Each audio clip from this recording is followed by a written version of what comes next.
Chicken ফিঙ্গারের জন্য 3টে শুকনো লঙ্কা, গোলমরিচ, দারচিনি, এলাচটা শুকনো খোলায় তেলে নেব। এটা আমার হয়ে গেছে, মশলাটা পিষা হয়ে গেছে। এটা আছে 200 গ্রাম কিমাটা আমি ধুয়ে রেখেছি। কি মশলা যাবে সেটা আমি বলছি। আদা রসুন বাটা, কুচানো, যে ভাজা মশলাটা করে নিয়েছিলাম সেই উপর দিয়ে ভাজা মশলাটা দিয়ে দিলাম। 1 চামচি ম্যানুর, স্বাদ অনুসার লবণ, পিসের কুইট নিয়ে নিয়েছি, এটা আমি ঘিষে দেব, গ্রেট করে দেব। এখন এটা খুব করে মাখিয়ে নেব জিনিসটাকে। সব ম্যাশ করে নিয়েছি, কত সুন্দর হয়েছে।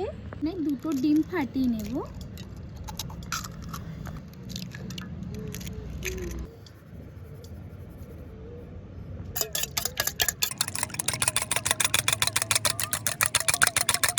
ব্রেড কাম, এটা আছে ময়দা। চিকেন ফিঙ্গারগুলো বানাচ্ছি, লম্বা লম্বা করেই বানাবো। লম্বা করে নিয়ে আমি এখন একটা কোট করে নেব, সাথে হবে।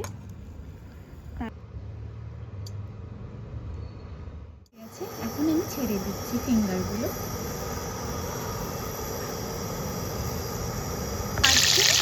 দেখতে পাচ্ছি ফ্রাইটা হয়ে গেছে। প্লিজ আমার পেজটিকে ফলো করবেন, লাইক করবেন, শেয়ার করবেন।